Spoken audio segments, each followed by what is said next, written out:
ពីមុនមកដើររួចទេទុនឲ្យឈឺក្បាលជង្គង់ឲ្យដៃនេះវាកាច់ស្ពឹកអស់ហើយបាទតែឥឡូវកម្រើកបានលោកយាយណាកម្រើកបានបាទតែមួយនេះត្រង់តែមួយនេះកាច់វាចបាទហើយជើងឥឡូវដើរបានធម្មតាបានតែវានៅធ្វើទុកម្ដងបាទហើយឬដងបាត់នេះបាត់អស់ហើយអញ្ចឹងចាខ្ញុំពីអាប៉ូតណាដែលធ្វើការឲ្យគេអាប៉ូតវាយខ្ញុំទៅនេះអូវាយប្រាប់ត្រង់ជួកសាលគូតអស់ហើយពេលបាត់ជើងតញាត់ឡើងហើយហូបអីរឹងអត់បាននេះធ្លាក់មកសិតជាមកលើរួចបាត់អស់ហើយអញ្ចឹងចាអូរួចអស់ហើយអង្គុយបានបាត់ជើងឲ្យធម្មតាលេងដូចមុនដែរបាទលើកមុនបាត់ជើងមកតយកដៃញាត់ពីមុងខ្ញុំដើររួចដៃមកហ៊ានលើកអស់រួចដែរប៉ុន្តែដល់នឹងបានធូរទៅដើរបានហើយចឹងហើយអ្វីដែលយើងជឿគេថាបើមិនជឿកុំប្រមាថចឹងពេលដែលយើងជឿយើងទៅជឿសាក់ផ្សាយគ្នាទៅ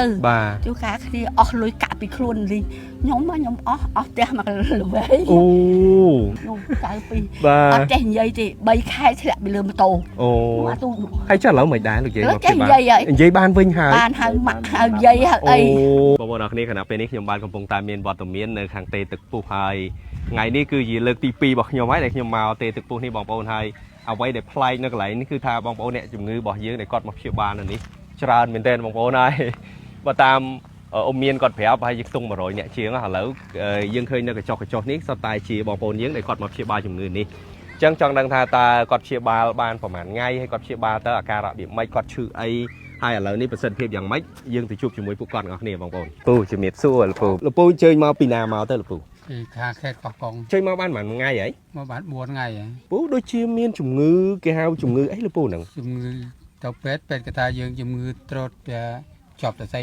ងាប់សរសៃឈាមលោកពូព្យាបាលពេទ្យប្រហែលខែប្រហែលឆ្នាំហើយរយៈពេល4ខែបានខ្ញុំមកនេះមានប្រសិទ្ធភាពអីខ្លះហ៎ពេទ្យហ៎បាទពេទ្យគឺឲ្យនៅយើងប្រើថ្នាំជាបន្តមុនពេលដែលលោកពូអញ្ជើញមកទេទឹកពុះនេះអាការៈរបស់លោកពូយ៉ាងម៉េចកាលនោះខ្ញុំវានៅជាប់ដៃហ៎អញ្ចឹងបាទជាប់ដៃជាប់នៅអញ្ចឹងហ្មងជាប់តែខ្ញុំដាក់កន្ទែងទៅដល់នេះវារឹងជាប់អញ្ចឹងអូបាទរយៈពេល3 4ថ្ងៃខ្ញុំមកទៅបានដៃលាបានដាក់ប៉ុណ្ណឹងវិញអញ្ចឹងអូបងប្អូននេះមិនថាឥឡូវយើងចេះតែនិយាយយើងចេះតែថាយើងចេះតែផ្សាយបងប្អូនណាបាទគឺលោកពូគាត់មានអាការៈអញ្ចឹងឥឡូវអាចលាបានទេលោកពូណាមិនលាបានប៉ុណ្ណឹងតាក់បានលោកពូមកបានប្រហែលថ្ងៃហើយ4ថ្ងៃចុះជើងអីមានអាការៈមិនដែរជើងមិនជំហៀងហ្នឹងអត់ដែរតែឥឡូវមិនដែរឥឡូវកាន់បានដើរបានឥឡូវដើរបានហើយបាទគេកាន់ឈើច្រល់ក៏អីចឹងពីមុនដើរបានតែម្ដងបានដើរបានតិចដើរបានតិចដូចគ្នាចឹងអូតែគ្រាន់ថាគេគ្រាបាទតែបើដៃអាហ្នឹងយើងអាចលាបានអញ្ចឹងណាអ៊ំឈ្មោះអីដែរអ៊ំឈ្មោះខាត់ជាងហួនអញ្ជើញមកពីខាងណាអ៊ំបាត់ដំបងអាការៈអ៊ំដំបងយ៉ាងម៉េចដែរអ៊ំខ្ញុំលើកឈាមទួនជាងអាចកម្រើខ្លួនបានទេឥឡូវអ៊ំមកព្យាបាលនេះបានប្រហែលថ្ងៃអ៊ំជាង10ថ្ងៃហើយអាការៈមិនដែរអ៊ំរៀងធូរតិចដើរបានឆ្ងាយពីទៅនោះមិនឈើជាប់ដែរណានៅផ្ទះវាទួនបាទមកនេះទៅតាមទឹកតាមអីដើរទៅបានឆ្ងាយជាងមុនណាបងឈ្មោះអីដែរបងជីងថឌៀនបងជួយមកពីខាងណាដែរមកពីភ្នំពេញបងកើតអាការៈនេះអាការៈអីដែរបងជំងឺអីជំងឺពីដៃឈាមមករៀងនួនមកព្យាបាលនៅទេទឹកពុះនេះបានរយៈពេលប្រហែលហើយប្រហែលជាទៅ2ខែពីមុងខ្ញុំដើររួចដៃមករៀងលើកអស់រួចដែរប៉ុន្តែដល់នឹងបានធូរទៅដើរបានហើយដៃដល់លើកបានតរបានធម្មតាតំបានដូចរបស់ស៊ីនឺ100%ណាបាទវាអាចនិយាយថាបានរហូតដល់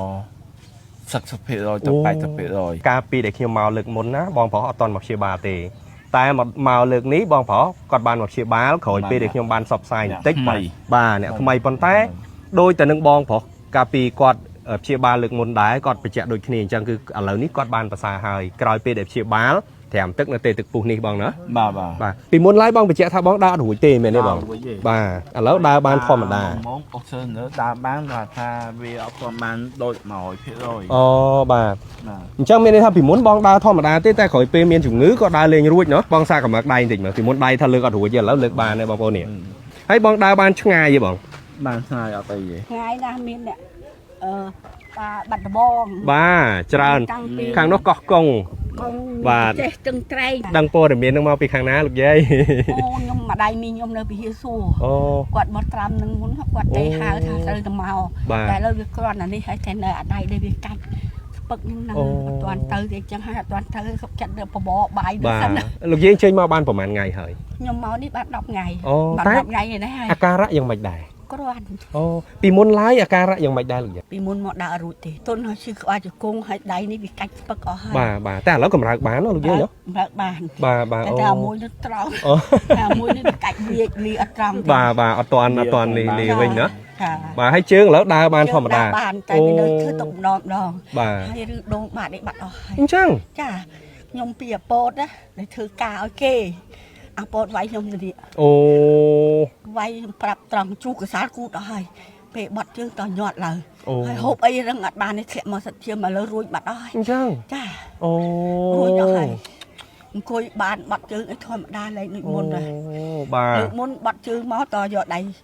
ញាត់ តែក្រោយពេលដែលមកព្យាបាលនេះបាន10ថ្ងៃបាត់ បាត់រួចខ្ញុំមកកន្លះខែម្ដងហើយ អូ នេះខ្ញុំមកម្ដងទៀតសុខចិត្តទៅផ្ទះ បាទ តាដេញមកវិញតាថាអត់ឲ្យនៅទេទៅមើលឲ្យខ្លួនដូចជាចោលមកវិញអញ្ចឹងហើយអ្វីដែលយើងជឿគេថាបើមិនជឿកុំប្រមាថអញ្ចឹងពេលដែលយើងជឿយើងទៅជួយសាប់ផ្សាយគ្នាទៅ បាទ ជួយការគ្នាអស់លុយកាក់ពីខ្លួនលីខ្ញុំអស់ផ្ទះមកល្បី អូ បន្តិចពេទ្យស៊ីពេទ្យខេត្តទៅដល់គេគាត់ថាអ៊ំតាដុកទ័រគាត់ស្គាល់ច្បាស់ទៅផ្ទះវិញទៅចាក់ទៅសាំឲ្យបាត់ធឺទៅផ្ទះវិញទៅជំងឺយាយឯងអត់មានជានៅថ្ងៃទៅមុខ បាទ ទៅក៏ទៅតែមុនទៅយើងមើលខ្លួនឯងអស់ចិត្តសិន បាទ កូនខ្ញុំថាមកឯងទៅ បាទ មិនឯងខ្ញុំចោលលុយ410,000គាត់ទិញអីហូបអញ្ចឹងណា បាទ ម្ដាយមីងមកមើលមកថែសំតែក្មួយមើលមីងឥឡូវមីងមើលក្មួយវិញណានោះចៅពីរ បាទ អត់ចេះនិយាយទេ3ខែធ្លាក់ពីលើម៉ូតូ អូ អាទូ ហើយចុះឥឡូវមិនដែរលោកយាយមកព្យាបាល ចេះនិយាយហើយ និយាយបានវិញហើយ បានហៅម៉ាក់ហៅយាយហៅអី យាយហើយនឹងបងគាត់មកព្យាបាលក្រោយពេលដែលខ្ញុំមកផ្សព្វផ្សាយលើកទី1ឥឡូវនេះគឺពួកគាត់នេះបាទបានមានអាការៈប្រសើរហើយក្រោយពេលដែលពួកគាត់ព្យាបាលបានជាង10ថ្ងៃបងប្រុសបានមួយខែជាងអញ្ចឹងណាបងប្អូនអញ្ចឹងសប្បាយចិត្តមែនទែនបងប្អូនហើយ ដែលពួកគាត់បានមកព្យាបាលនៅនេះហើយពួកគាត់បានប្រសើរឡើងពួកគាត់បានជាឬក៏អ្នកខ្លះទៅក៏បានប្រសើរបានគ្រាន់ជាងមុនអញ្ចឹងណាបងប្អូនជំរាបសួរកូនអូយបងប្អូនទាំងអស់គ្នានេះបាទជំរាបសួរអូយបងប្អូនទាំងអស់គ្នាហើយនេះបងប្អូនមិនមែនត្រឹមតែមនុស្សចាស់ដែលគាត់មកព្យាបាលសូម្បីតែកូន2នាក់នេះពីមុនថាអត់ចេះនិយាយទេណោះ កុំ អូ ឥឡូវទឹកហ៊ាននិយាយ អូហ៊ាននិយាយវិញណោះឮថាពីមុនដូចគាត់ទៅធ្លាក់ពីលើម៉ូតូហ្នឹងមែន គាត់ធ្លាក់ទៅលើម៉ូតូរួចទៅគាត់បាត់បង់ស្មារតីគាត់ជិត10ថ្ងៃ អូ ដល់ពេលយកទៅព្យាបាលទៅចាក់ឈាមចាក់អីទៅឡើងវិញលែងនិយាយទៅ បាទ ឥឡូវគាត់ពងត្រាំទឹកហ្នឹងពងហ៊ានចាក់ដើមនិ បាទ យាយ អញ្ចឹងត្រូវជា ចៅ ចៅរបស់អ៊ំណា ចៅ មកនេះប្រសើរបាននិយាយបានវិញណោះ បានមួយម៉ាត់ខ្លះដឹង បាទ ចាំអីដឹង ហើយអ៊ំអញ្ជើញមកបានប្រហែលថ្ងៃហើយអ៊ំ បាត់ទឹកហើយយកចៅនឹងមក ចុះពេលមុនដែលអញ្ជើញមកនេះកូនប្រុសគាត់និយាយកើតអត់ គាត់ខ្ញុំទឹកយកមកទេមុនមកខ្ញុំមកព្យាបាលខ្លួនឯង អូ ដល់ខ្ញុំបានជាបានធូរទៅបានខ្ញុំយកគាត់មកទៀតឥឡូវរៀនចេះនិយាយម៉ាត់កូនហៅអ៊ំមើលហៅអ៊ំមើល អ៊ំ អ៊ំ អូខេអាចនិយាយបានហើយ អរគុណ អរគុណអពេលដែលមកព្យាបាលនេះអ៊ំព្យាបាលបានប្រហែលថ្ងៃហើយ ខ្ញុំមក3ដងហ្នឹងជាឥឡូវក្នុងជាក៏ខ្ញុំនៅមកត្រាំដែរព្រោះចៅខ្ញុំមកហ្នឹង ម្ដងប្រហែលថ្ងៃ ខ្ញុំមកលើកទី1បាន7ថ្ងៃខ្ញុំជាអស់ដល់មកលើកទី2ខ្ញុំមក20ថ្ងៃ បាទ ហ្នឹងក៏ចិត្តតែជាដល់ម្ដងហ្នឹងដល់ខ្លួនខ្ញុំជាខ្ញុំយកចៅខ្ញុំមកព្យាបាលថែម បាទហើយកាលនោះដឹងព័ត៌មានពីខាងណាមក ទេដឹងទេខ្ញុំចេះតែមើលទូរស័ព្ទមើលបើតានិយាយទៅខាងខ្ញុំហ្នឹងគេមកច្រើនដល់មកច្រើនគេឃើញខ្ញុំឈឺហ្នឹងគេចេះប្រាប់ទៅខ្ញុំចេះឲ្យកូនខ្ញុំជូនមក ឃើញនឹងទូរស័ព្ទហ្នឹងមិនមែនឃើញមុខហ្នឹងណា ខ្ញុំអត់ចេះមើលទូរស័ព្ទផង